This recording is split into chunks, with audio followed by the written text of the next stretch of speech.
അമരൻ എന്ന സിനിമ ഇന്നലെ നെറ്റ്ഫ്ലിക്സിൽ കാണുകയുണ്ടായി.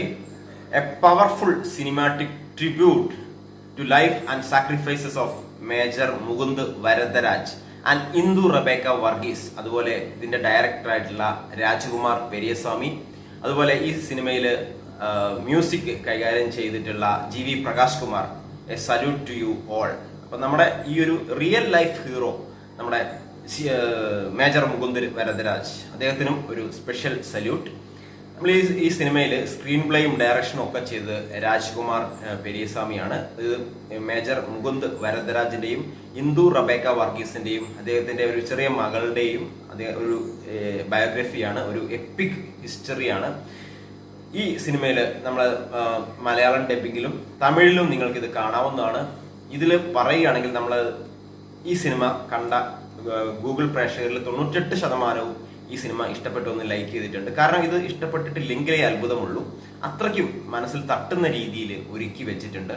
നമ്മളൊരു പട്ടാളക്കാരന്റെ ജീവിതകഥ എടുക്കുകയാണെങ്കിൽ നമ്മുടെ വീട്ടുകാർക്കൊന്നും പൊതുവെ വിട്ടയക്കാൻ ഒരു മടിയാണ്. കാരണം എന്തു സംഭവിക്കാം, അതിർത്തി കാക്കുന്നവരാണല്ലോ. അപ്പൊ അതിർത്തിയിൽ നടക്കുന്ന ഈ പ്രശ്നങ്ങളും ഒക്കെ നമ്മൾ കേട്ടുകൊണ്ടിരിക്കുകയാണ്.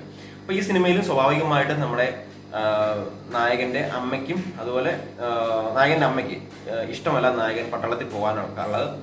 അപ്പൊ അത്തരത്തിൽ നമ്മൾ സാധാരണ രീതിയിലൊരു പട്ടാളക്കാരന്റെ ചിത്രം കാണുന്നത് പോലെ തന്നെ വന്നിരിക്കുന്നു. പക്ഷെ ഈ ഒരു ചിത്രം മനസ്സിൽ തട്ടുന്നത് പോലെ എടുത്തു വെച്ചിരിക്കുകയാണ് രാജ്കുമാർ പെരിയസ്വാമി. അതുപോലെ ഇതിന്റെ ഓരോ അണിയറ പ്രവർത്തകരും വളരെ നല്ല രീതിയിൽ എടുത്തു വെച്ചിരിക്കുകയാണ്. 200 കോടിയോളം മുതൽ മുടക്കി 320 കോടി കളക്ഷൻ നേടി.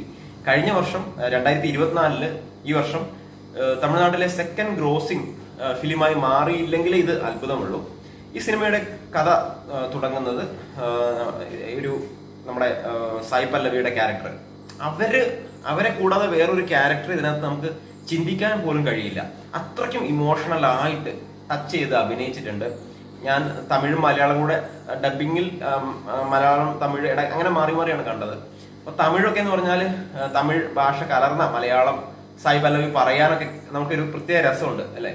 ആ ഒരു രീതിയിൽ തന്നെ എടുത്ത് നമ്മുടെ മനസ്സിനെ അത്രയ്ക്ക് ആകർഷിച്ച് തട്ടി നിൽക്കുന്ന ആ ഒരു ഫീലിങ്സ്, ഇമോഷൻസ് ഒക്കെ നമ്മൾ വിചാരിക്കുന്ന പോലെ തന്നെ നമ്മൾ പലപ്പോഴും ലാസ്റ്റൊക്കെ ആകുമ്പോഴേക്കും നമ്മുടെ പിടിവിട്ടു പോകുന്ന അവസ്ഥകളൊക്കെ ഉണ്ടായിട്ടുണ്ട്.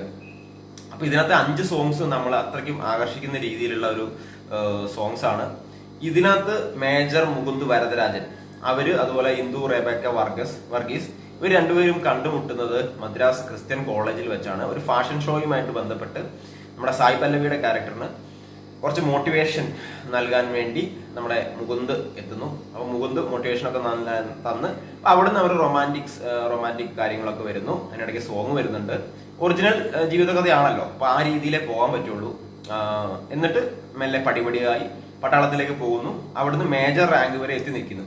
അപ്പൊ ഇവരുടെ കൂടെ രാഹുൽ ബോസ് ഒരു കേണലായിട്ട് അഭിനയിക്കുന്നു. അതുപോലെ ഭുവന അറോറ, ഗീത കല്യാൺ. ഗീത എന്ന് പറഞ്ഞത് നമ്മുടെ നായകന്റെ അമ്മയാണ്. അമ്മയ്ക്ക് തീരെ ഇഷ്ടമല്ല മകൻ പട്ടാളത്തിൽ പോകുന്നു. പക്ഷെ അവന്റെ ആഗ്രഹങ്ങൾക്ക് വഴങ്ങിക്കൊടുക്കുന്നു. ഒരു powerful cinematic tribute to life and sacrifices of major Mukund Varadaraj. ഒന്നും പറയാനില്ല, ട്രൂ ലൈഫ് സ്റ്റോറി. അദ്ദേഹത്തിന്റെ ത്യാഗം, അദ്ദേഹത്തിന് മാത്രമല്ല ഇത്തരത്തിലുള്ള സൈനികരുടെ ഒരുപാട് പേര് നമ്മൾ കാർഗിൽ യുദ്ധത്തിലും അതിനുശേഷമുള്ള ഈ ടെററിസ്റ്റ് അറ്റാക്കിലൊക്കെ ഒരുപാട് പേരുടെ ജീവിതം നമ്മുടെ മുന്നിൽ നിന്ന് തന്നെ ഇല്ലാതായി. ഇപ്പൊ നമ്മൾ വായിക്കുന്നു, നമ്മൾ അറിയുന്നു എന്ന് മാത്രമേ ഉള്ളൂ. പക്ഷെ അവരുടെ യഥാർത്ഥ ജീവിതകഥ എന്ന് പറഞ്ഞാൽ അവിടെ അത്രയ്ക്കും പ്രോബ്ലം നിറഞ്ഞതാണ്. ഇതിനകത്ത് നമ്മുടെ ശ്യാമപ്രസാദ് നായികയുടെ അച്ഛനായിട്ട് വരുന്നുണ്ട്.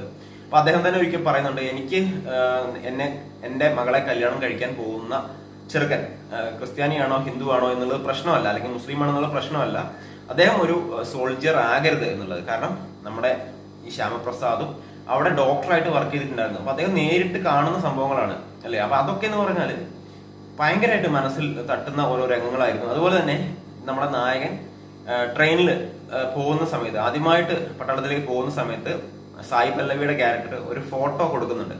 പഴയ മലയാള സിനിമകളിലൊക്കെ കണ്ടിട്ടുണ്ട്. ആ ഫോട്ടോ നോക്കി നായികയെ ഇങ്ങനെ നോക്കി നിൽക്കുന്ന ഒരു രംഗങ്ങൾ പലപ്പോഴും കണ്ടിട്ടുണ്ട്. അപ്പൊ അതൊക്കെ മനസ്സിൽ തട്ടുന്ന രംഗങ്ങൾ. അപ്പൊ അവസാനം ആകുമ്പോഴേക്കും നമുക്ക് എല്ലാം പ്രെഡിക്റ്റബിൾ ആണ്. കാരണം ഇത്തരത്തിലുള്ള സ്റ്റോറി എന്ന് പറഞ്ഞാൽ അശോക ചക്ര കിട്ടിയ ഒരു ആളാണ് മേജർ മുകുന്ദ്. അപ്പൊ അശോക ചക്ര കിട്ടുന്ന പറഞ്ഞാൽ നമുക്കറിയാം ആഫ്റ്റർ ലൈഫ് കിട്ടുന്ന പരമോന്നത ബഹുമതിയാണ് അല്ലേ. അപ്പോൾ ആ ഒരു രീതിയിൽ നിങ്ങൾ കണ്ടു കഴിഞ്ഞാൽ സിനിമ തിയേറ്ററിൽ കാണണം എന്നില്ലത്, OTT കണ്ടാലും മതി. തീർച്ചയായിട്ടും നിങ്ങൾ കണ്ടില്ലെങ്കിൽ ഒന്ന് കാണണം. അപ്പോൾ ഒരിക്കൽ കൂടി salute to major Mukund Varadaraj and his wife, still living in Australia. ഒരു ഓസ്ട്രേലിയ ടീച്ചറായിട്ട് വർക്ക് ചെയ്യുന്നുണ്ട്. അതുപോലെ അദ്ദേഹത്തിന്റെ അച്ഛനും അമ്മയ്ക്കും ഒരു സല്യൂട്ട്. അവര് ചെന്നൈയിൽ ഇപ്പോഴും ഉണ്ട് എന്നാണ് നമുക്ക് ലാസ്റ്റ് അറിയാൻ കഴിഞ്ഞത്. അതുപോലെ കൂടുതലൊന്നും പറയാനില്ല. നിങ്ങൾ കണ്ടിട്ടില്ലെങ്കിൽ തീർച്ചയായിട്ടും കാണുക. 98% ആളുകൾക്കും ഇഷ്ടപ്പെട്ട പടം. IMDb rating 8.5.